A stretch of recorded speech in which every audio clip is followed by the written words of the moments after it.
Hey, what's up, YouTube? It's Classy Chick back with another video, and today we're going to be checking out a clip from the podcast, the Whatever podcast, and this one includes Charlie Kirk, and they're going to be talking about basically what is a woman. So let's go ahead and get into it. So, I'm curious, who here considers themselves a feminist? Maybe just show of hands. Are you a feminist? I don't. That's it? Just Aaron and Pixie? Molly? Yeah, Molly. A little bit? Okay. All right. So Charlie, we've got some feminists here. What do you think of feminism? I want them to define the term first, because there's no use in me Sure. giving thoughts on a abstract concept. So Sure. I'm all ears. What's your sense? How do you define feminism? Feminism is just simply the advocacy of equality, both social, political, economic, on the basis of all genders everywhere. So Okay, so just for off top, if you have not already watched the documentary What is a Woman, I would highly suggest going and checking it out. It is on the Daily Wire.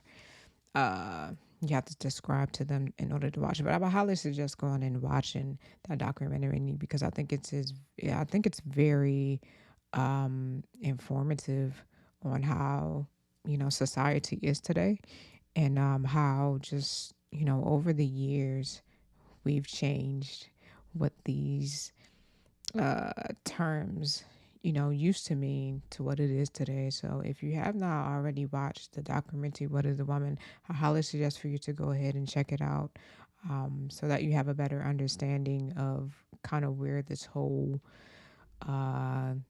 crisis, or where this whole question, what is a woman, has kind of turned into this big deal that women don't, majority of the time, do not want to answer or simply cannot answer. So if you haven't checked it out yet, go ahead and check it out.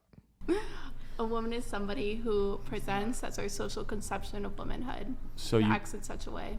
So Pixie, just can you answer that question without using the word woman or womanhood? It's because basically it would be a functional definition. So as a society, we have an understanding of what woman is. What it's is a that? man. Yeah, that's basically. I am a man. Well done. X, Can you y, elaborate? XY chromosomes. Okay, but the problem with that is that I didn't check your chromosomes before coming in here and calling you a man, and you didn't check my chromosomes before coming in here. And Or genitals. Or genitals, calling me a woman. Do you understand what I'm trying to say? Yeah, I do. So then, can you give me an objective, a functional, utilitarian, any sort of biological definition of what a woman is? Because The how problem can we debate feminism if we can't agree what a woman is? I feel like Pixie's definition absolutely satisfies the definition of what constitutes womanhood, but I would define it only slightly differently, which is that it's a person who performs a set of social roles that are typically associated with feminine characteristics, but not necessarily, because there are even cis women who fall outside of this. All right. Like, one thing I do not like, number one, is the whole cis woman thing. Like, we don't want to be called cis women. We just are women. Number two is why is this just a thing kind of with women? Like, you don't have, I guess, this challenge with men. Like, there is nobody going around and asking, what is a man? It just doesn't come up like that. I feel like there's more of like almost this attack on women, like those of us that were born a woman with, you know what I'm saying? Why is it just how did this become a topic of discussion to have to ask literally what is a woman? And it's honestly very sad to me, and it's disheartening that the women that you see here, which I'm assuming all of them are women and not transgender or anything like that. Like, it's honestly sad to have, women who were born as women to go along with this ideology, and it's false. And the reason why, people who are transgender, or, in their process or whatever it is able to feel so comfortable, with calling themselves women, is because you have real women, biological women, to give them that authority, by pumping their heads up, or to, affirming them as being a woman, and you know that they're not. So I find it to be very interesting that this has become a topic of literally what is a woman, but you don't really hear at all about what is a man. It doesn't come up. So We still consider them women nonetheless. Like butch lesbians, for example, are women that exhibit very masculine characteristics, but nonetheless society understands them to be women. So I find cis to be a very offensive word, by the way. I don't know how you feel about Because the it is. cis. I don't women. I think it's hate deeply about speech, that. to be honest. I didn't mean to trigger you, Brian. As- I would have as given a you a s- trigger warning before if I So had known. do you think anyone can become a woman? Yep, but not anyone will. Okay, so then at what point do they become a woman? It will depend on where they are in their gender transition for the most part. Does it require drugs to become a woman? No. Personally, I think it's a mindset. It's a spiritual energy. It's the vibe that you give off. Question, I know you two had Womanhood already is a answered. vibe. That's what we've come to What as is a a woman? society. Starting with you, we'll go around the table. Go ahead. There. Yeah. I'm a woman, but I also do think that a woman is someone who identifies as a woman, and that's that. I mean, theoretically, it's someone who's born with a womb, but this generation obviously has proven that men can turn into women. This generation hasn't proven anything. This generation has proven that mentally, this generation has proven that there are people with real mental issues, and it's not funny, but this generation has proved that you can be whatever it is that you want to be, and that's not a good thing. It's not a good way to live, and we have to live in our truth, right? And the truth is that if you were born a male with male genitalia, you cannot then, because you feel or you dress up as a woman, to then be affirmed or believe that you are in fact a woman, right? It just does not work like this. It's very honestly kind of irritating as a woman to hear other women to affirm this stupidity, right? It's very ignorant to me, and it's honestly irritating because it's just like, why can't you be as a transgender? Why can't you be confident in that as a transgender? Why do you have to go as far as claiming to be a woman? So it's very irritating and it's honestly scary to kind of see how the world has changed, from, I'm in my 30s, so, which is not, very old, but it's kind of scary to see how the world has changed and how we used to view things as being very simple, very black and white, and now it's not that way. It's very complicated. So I'm not discluding that. I still think that they should be perceived as what they're portraying themselves as. But technically, I still think It's trans not girls, healthy to they receive them are that a way. version of a man, but they can still be classed as a woman, which is a bit tricky. But yeah. Molly? I'll say the same answer. I think what constitutes as a woman is the energy that you give off and that you want to put out into the world. So if being a woman or a female is a mindset, can your age also be a mindset? Can you just say I feel 14, which is a classifiable mental condition, by the way, Literally. So I will say, yes, I know people that act way younger than they actually are, and they love acting way younger than they actually are. And I know people that, act way older than they are, and they pride themselves in that. And I think... Okay, fair enough. So if a 35-year-old man claims he's 14, should we have any problem if he wants to have sex with another 14-year-old? No. I'm not saying No. that you should... Yes, Probably yes, should have a yes. problem, That's what right? you're No, saying. I'm not Well, saying that good they idea to have should a be problem. able to have sex, but But they can who's to say state, he's not 14? I feel 14. But if your identity is an energy or a feeling that can change, why would it be wrong for a 35-year-old to say he's 14? Therefore, Because he's not.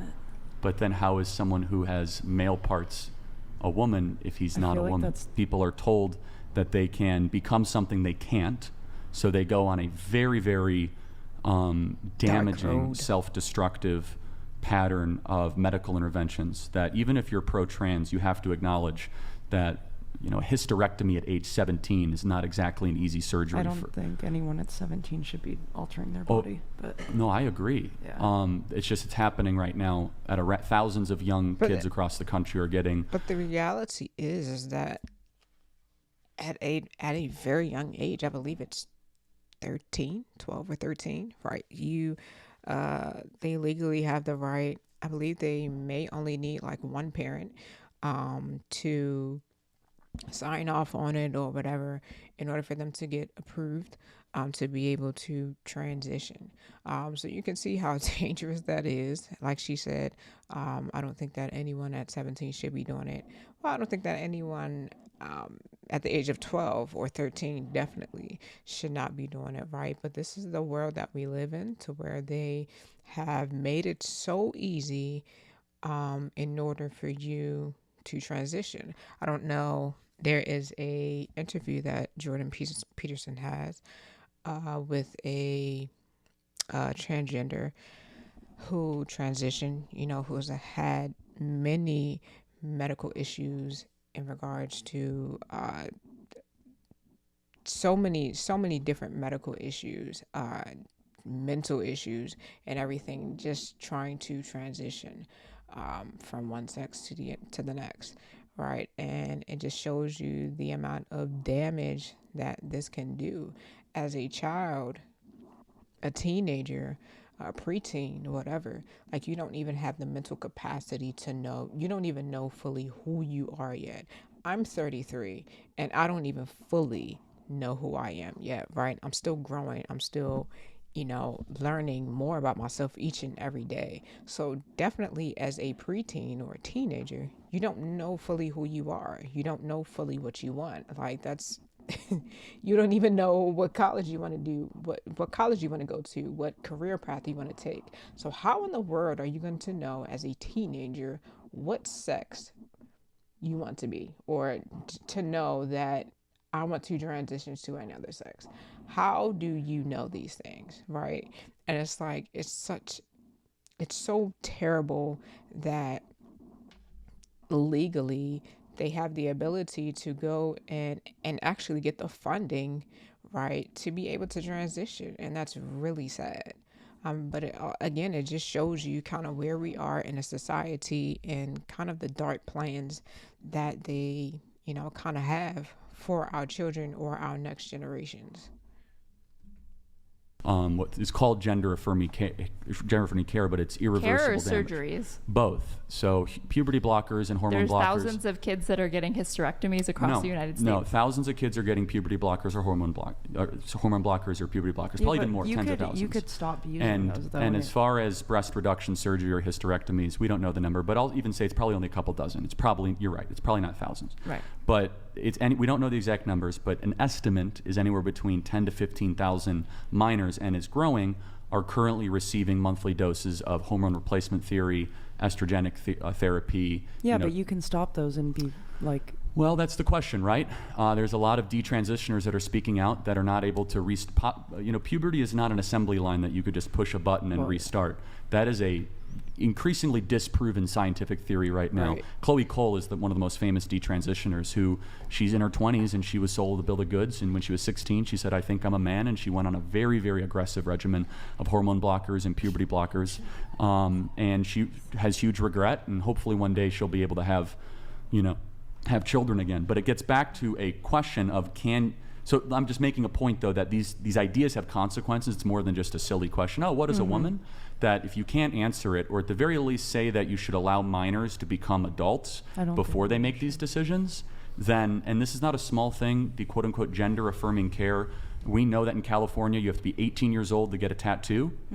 And yet 14-year-olds can go to what we call a doctor and get a highly aggressive hormone replacement therapy treatment, sometimes without even notifying their parent. But what do you say to the thousands of trans people that actually report happiness and being healthy after they receive gender affirming care? Don't doubt that in the short term, testosterone therapy from someone who has a fair amount of testosterone, it can make you feel confident. It can make you feel better in your skin. That is not a lasting effect, though. But it is for some people. Well, the suicide rate, I can't say that word. The self-harm rate after 8 to 10 years actually goes up. It nearly doubles. And we're still studying it. That's the other point, is that I'm not going to throw around a lot of studies here.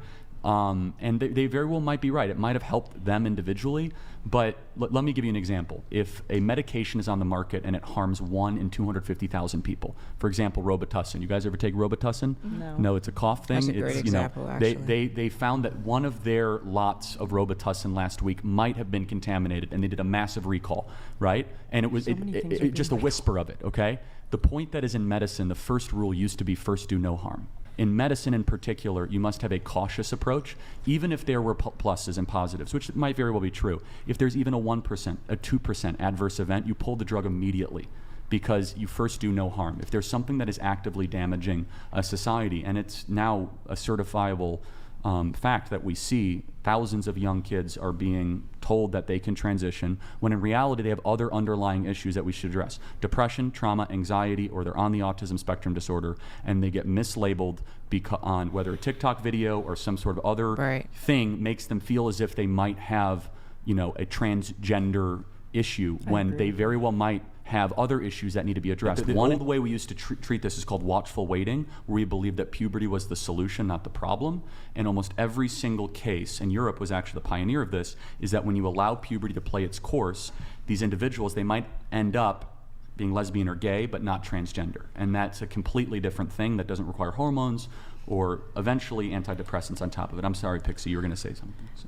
Yeah, my question was, can men get pregnant? I would say yes, because anybody who has a uterus has the capacity to give birth. So, for example, a trans guy who gets pregnant, yes, would be a man who is pregnant. But if you're talking about a man who is assigned man at birth and does not have a uterus, then no, he doesn't have the ability to get pregnant. You look at me like I'm crazy or what? Do you disagree? But a lot of women. So you want to know why young men are going away from the left? That's why young men are leaving the left. Why? Because what you just said is... Because they're uncomfortable acknowledging reality?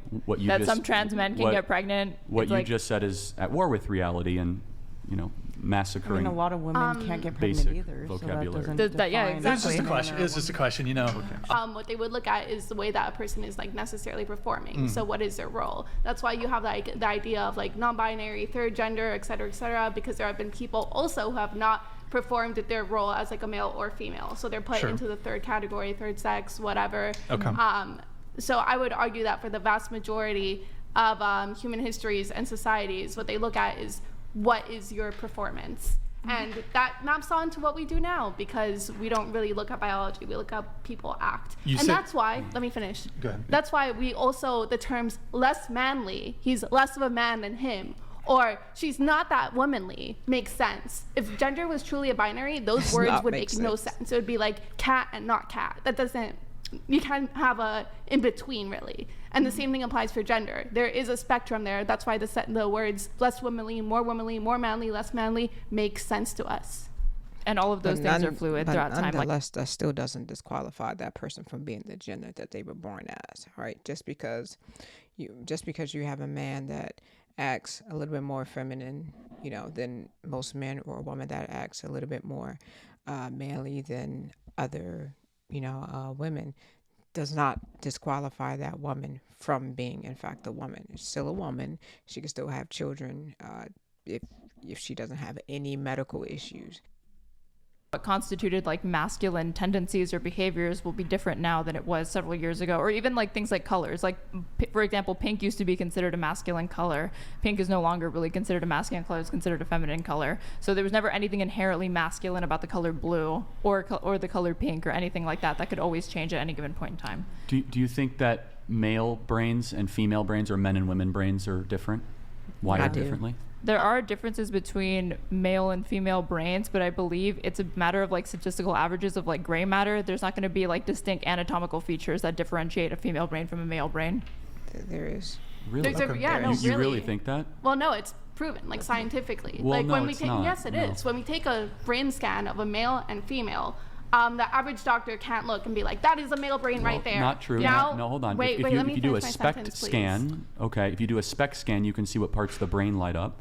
And in a woman, the basal ganglia and the amygdala is far more active, which is the inner thought matrix. Women have a far busier inner thought life than men do. Would you guys agree with I that? agree. Right, I was but- gonna say it's So very that's not true. it's very well Right. known. Which is why us as women, we're more of the ones that go through depression and all of these other things more than men, right? Our brains are a little bit more active. Like they always, you hear the saying that women are smarter than men. But I mean, so no, our brains are not the same. So many different characteristics, or it's just simple biology that makes us different. It just is what it is. Like, and God, strategically made us this way. Unfortunately, well, not unfortunately, right? God made us this way, and you can chop it up whichever way you want to do it and make it seem like it's not what it is. But God strategically made us this way. He made man and he made woman. These were the two that he designed, right? All of us were made in his image. He created us this way.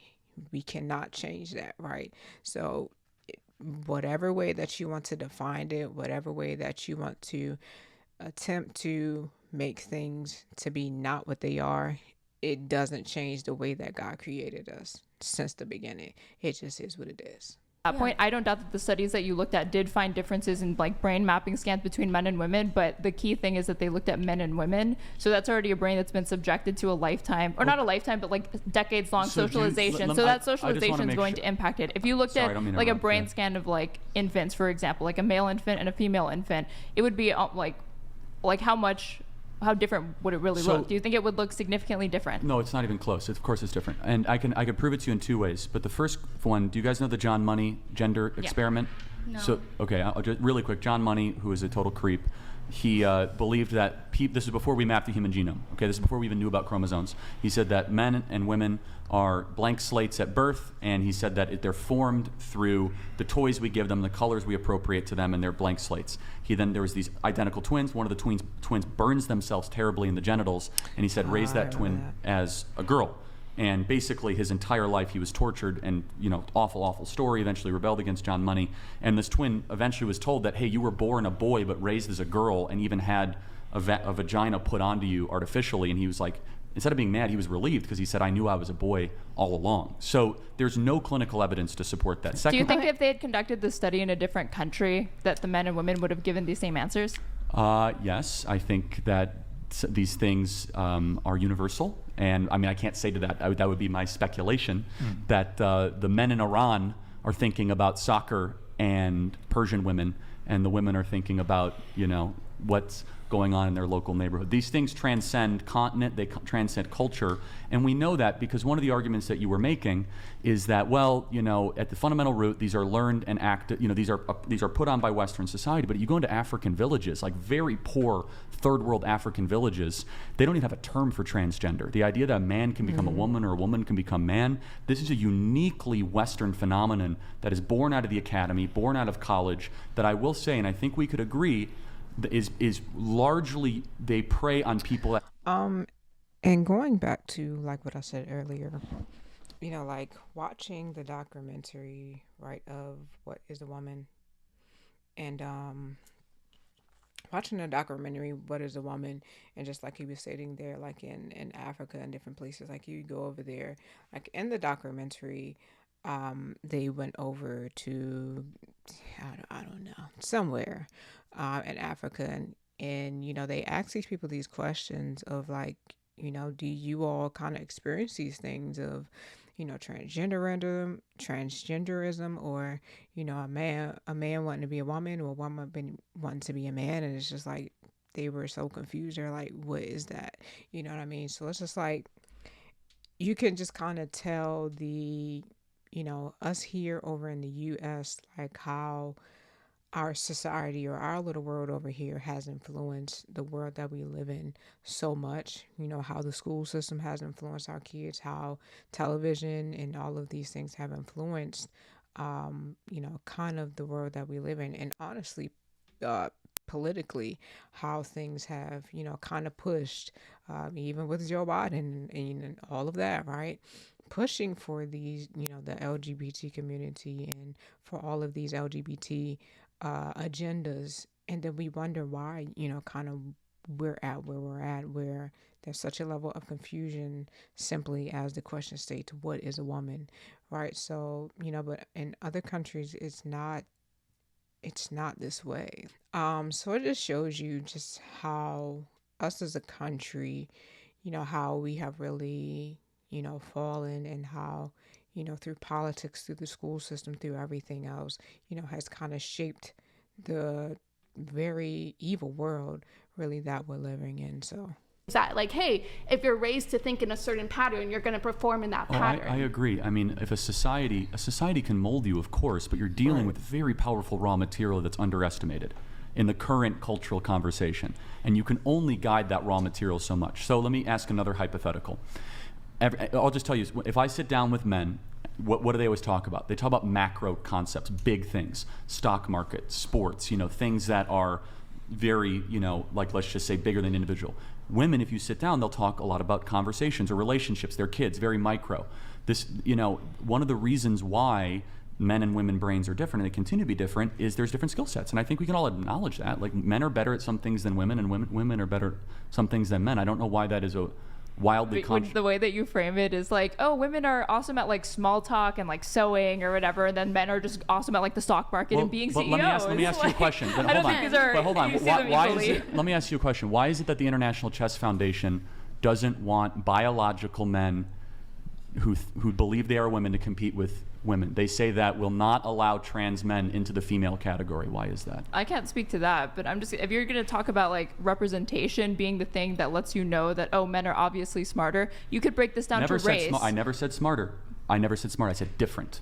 Then different. Women. Okay, then we could say this. My wife does things with my child that I can't even dream of doing, such as having an intuition, compassion, empathy. She can operate on 30 minutes of sleep. I need 8 hours, or else I'm like a Don't dead. underestimate yourself, Charlie. Hold I on think a you second. could definitely No, hold on. No, they're women have a different giftedness, I believe, given by God, that is completely different than men. I never said smarter.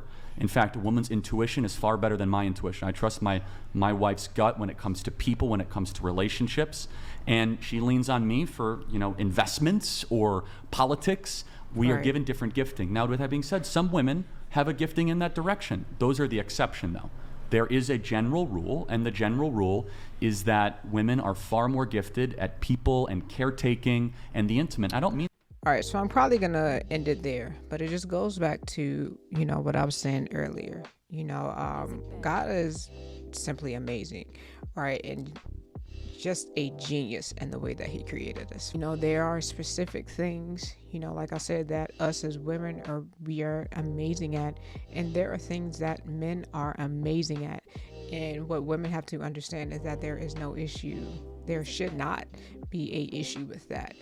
There should not be a level of competition or, you trying to be dominant. Like let the man fulfill in his capacity, and you as a woman fulfill in yours. And I feel like this whole feminine culture has gone like way too far, and this is why we have a lot of our women to as different podcasts that you see here. There's plenty other podcasts that have these discussions with more often times than not with a lot of women, right, and getting their perspective on different things, relationships, whatever it may be.